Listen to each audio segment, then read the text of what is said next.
Good day, everyone. Hope everybody's doing great today. I appreciate those who watch this video. Really appreciate that. Also appreciate those of you who subscribe. Thank you very much. Hopefully you've been enjoying my reviews as well. Feel free to make some comments below. Interested in reading what you think or feel about this movie, what you like about it, what you dislike about it. So let's get into today's movies, which is Superman 2. This is actually my favorite Superman movie of all the Supermans that have ever been made. Of course, I know they got some flaws in here. It really stuck out to me this previous time I watched it. It's been a long time since I've seen Superman 2. It's probably been about 20 years since I've actually seen this movie. At least 10 to 20 years since I've seen this last. So I watched it, got to see some fresh eyes on it, and some of the mistakes and just storytelling just didn't really make sense. So let's get into Superman 2. First off, I would personally would ignore the first Superman movie. I really dislike it. I would probably, this is what I would do. I would watch like the first, 20 minutes of the first Superman where they're all in Krypton and watch that part because it's very well done, very good storytelling. Really like that part. And then once it gets sent to Earth, I would stop it and then play Superman 2, right? Because the first 10 minutes of Superman 2 is basically a recap of all the events that happened in Superman 1. It's like the whole movie in chronological order. So you're not really missing anything. You miss a little bit of the relationship between Clark and Lois. Maybe a little bit of the greatness of Gene Hackman in the first Superman.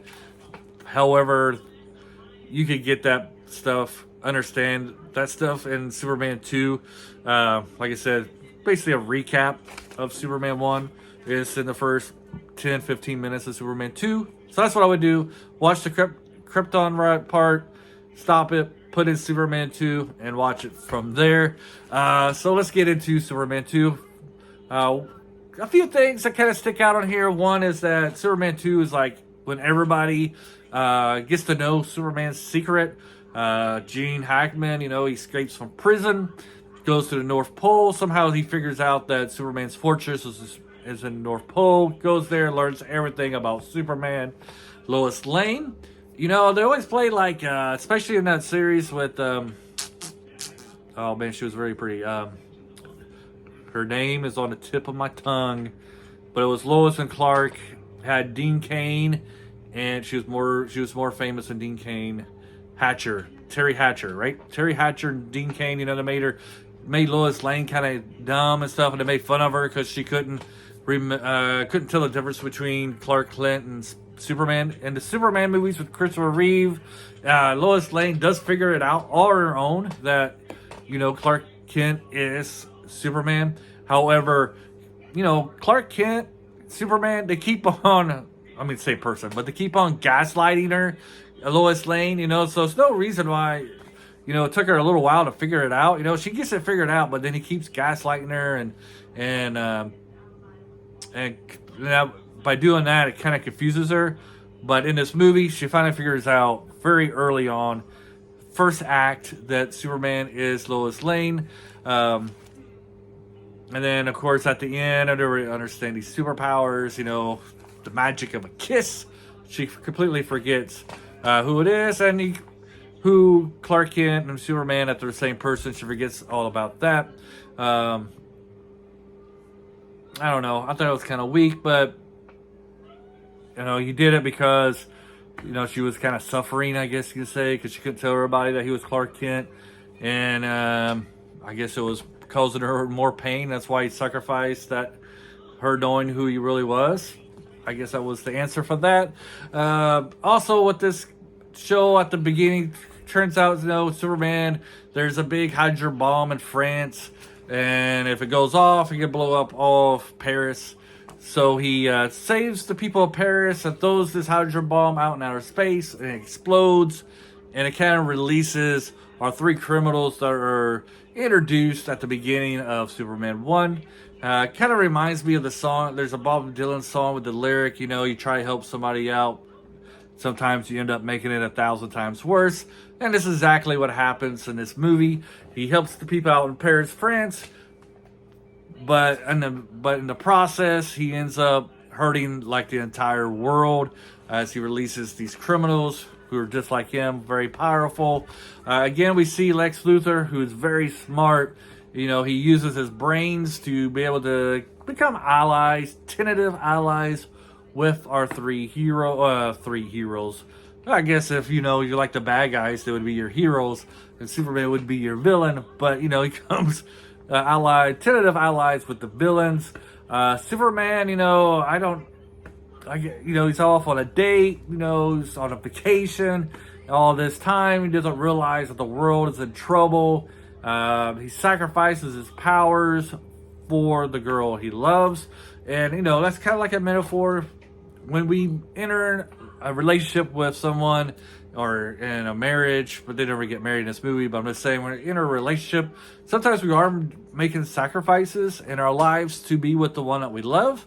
Could be great or small, but there is some sacrifices that you do make when you enter into a relationship.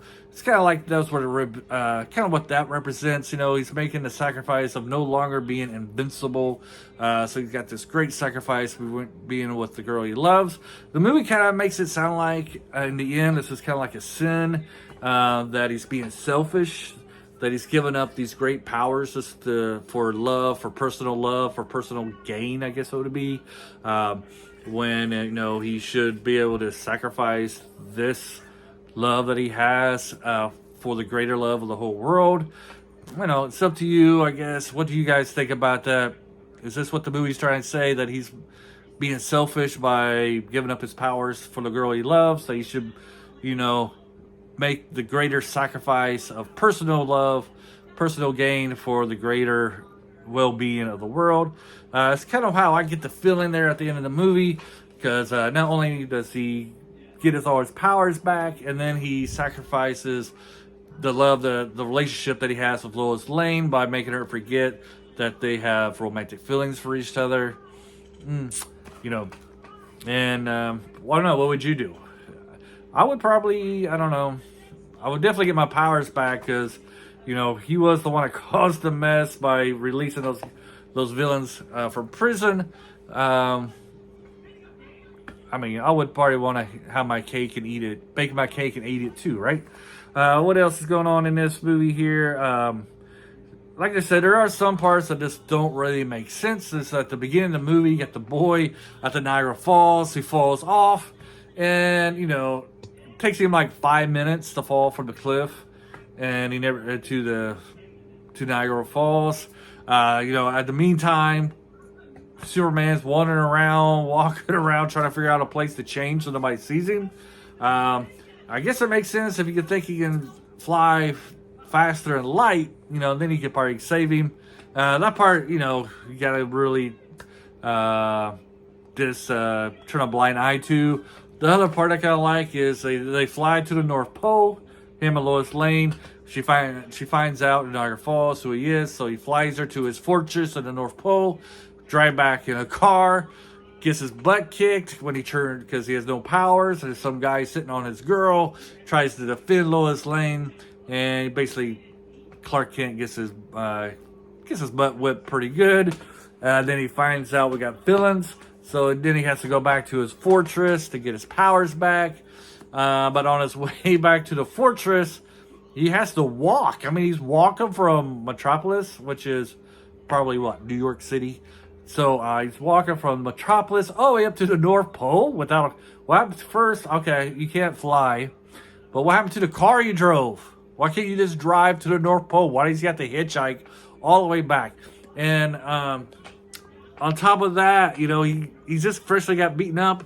He gets back to the North Pole and he's still got bloody lips and stuff. Like, okay, it's going to take a while to walk up to the North Pole, to the Arctic, or wherever. If it's Antarctica, it's even further away, and you're still got fresh cuts on your face. I don't know, man. So you really got to turn a blind eye to that. There's some big flaws just on the storytelling part. And then on the ending, you know, the first movie I talked about how he uses superpowers to defeat Lex Luthor and to save the day. In this one, he kind of learned his lesson, because Lex Luthor was very smart. He outsmarted Superman. Superman 2, he outsmarts the villains. I I don't want to really give away the ending. It's like 40 some years old, so I guess it'd be okay to give away spoilers. But you know, he's able to outsmart the 3 villains and turn the tide on them. And I mean, I guess they could have come back, right? I guess the idea is they fell in a glacier. What do you call those things? Like a glacier crack, I guess. And I guess it goes on forever. So they basically fell to the center of the earth. I don't know. I think it would have been better if they lost their powers and they got sent to prison. And that way maybe you could have used them in Superman 4. I don't know. Anyway, so how he defeats the villains, I guess they're dead. I guess they got all the way sent down, fell thousands of feet, and got crushed by their fall. I'm taking that's what happened. But yeah, I still like it. Despite the flaws, the storytelling, this special effects, I think they're more glaring in this one, especially when they're flying around fighting. It's like they're fighting like slow motion, and like they really slow down like their flights and when they're fighting. But I still like it. Still enjoy it. Still my favorite. Really like Terrence Stamp as the head dude, the general, and I don't know. I think the villains still do very well. Villains are still, you know, really do carry the show. Terrence Stamp, he does good, but he's not as good as Gene Hackman. Like Gene Hackman really made these first 2 Superman movies. He's fantastic. Basically everything Gene Hackman is in, sorry, scratching my nose, is in. He does a fantastic job. Gene Hackman is like one of my favorite actors. Anyways, do you guys enjoy Superman 2? Did you like it? Thank you for hanging out with me for close to 12 minutes. Hopefully you found it enjoyable and not unbearable. Personally, I can't listen to my own reviews. Like, I don't like hearing myself being played over a tape or anything like that. So anyways, I don't know, maybe I should try changing my voice. Maybe that would help. Anyways, have a great day. Until next video.